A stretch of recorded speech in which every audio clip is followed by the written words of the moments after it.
यूं तो बुलंदियों के हर निशा को छू लिया, उठाया तूने गोद में, मैंने तो आसमान ही छू लिया। हर रिश्ते में मिलावट, कच्चे रंगों की सजावट देखी, लेकिन माँ तेरे चेहरे पर न कोई थकावट, न ममता में कोई बनावट देखी। जब कभी भी कागज़ पर लिखा मैंने माँ तेरा नाम, कलम भी अदब से बोल उठी मेरी, बस हो गए यहीं चारों धाम। मांग लूँ यह मन्नत कि फिर यही जहाँ मिले, फिर वही गोद, फिर वही माँ मिले। हेलो फ्रेंड्स, मैं कंचन लालवानी मदर्स डे के इस अवसर पर एक छोटी सी कहानी आप सबके लिए लाई हूँ। यही कहना तो गलत होगा कि आज माँ का दिन है। सच तो यह है, आज माँ का दिन नहीं बल्कि माँ से ही हर दिन है। फ्रेंड्स, ये कहानी है थॉमस अल्वा एडिसन की।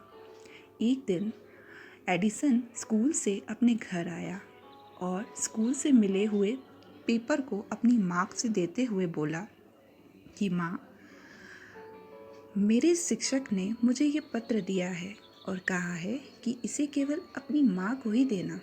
अब बताओ माँ, आखिर इसमें ऐसा क्या लिखा है? मुझे ये जानने की बड़ी उत्सुकता है।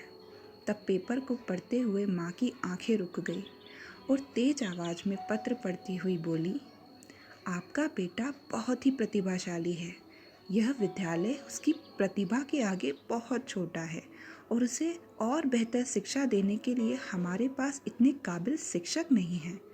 इसीलिए आप उसे खुद पढ़ाएं या हमारे स्कूल से भी अच्छे स्कूल में पढ़ने को भेजें। यह सुनने के बाद एडिसन अपने आप को गर्व करने लगा और माँ की देखरेख में अपनी पढ़ाई करने लगा।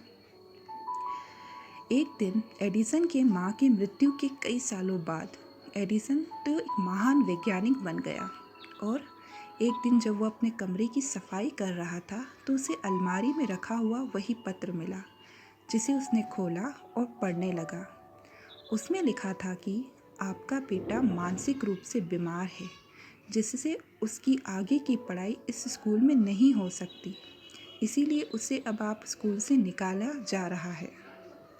इसे पढ़ते ही एडिसन भावुक हो गया और फिर अपनी डायरी में लिखा कि थॉमस एडिसन तो एक मानसिक रूप से बीमार बच्चा था, लेकिन उसकी माँ ने उसे अपने बेटे को उस सदी का सबसे प्रतिभाशाली व्यक्ति बना दिया। फ्रेंड्स, इस कहानी का मॉरल ये है कि जीवन में हम क्या हैं, कैसे हैं, यह महत्वपूर्ण नहीं है, लेकिन अगर अपने ऊपर माँ की ममता और प्यार हो तो मानसिक रूप से बीमार बच्चे की भविष्य और नियति को बदला जा सकता है और बच्चा माँ के आंचल से दुनिया का सबसे महान व्यक्ति भी बन सकता है। नहीं चुका पाएंगे कर्ज उसका, नहीं चुका पाएंगे कर्ज उसका, ये हम पर बड़ा एहसान है। हजारों जख्म जिसे देख कर ठीक हो जाए, वो और कोई नहीं बस अपनी अम्मी जान है। फ्रेंड्स, अगर आपको मेरी ये कहानी पसंद आए तो प्लीज़ इसे लाइक, शेयर और मेरे इस चैनल को सब्सक्राइब ज़रूर करिएगा। फिर मिलूँगी एक नई कहानी के साथ, एक नए विचार के साथ।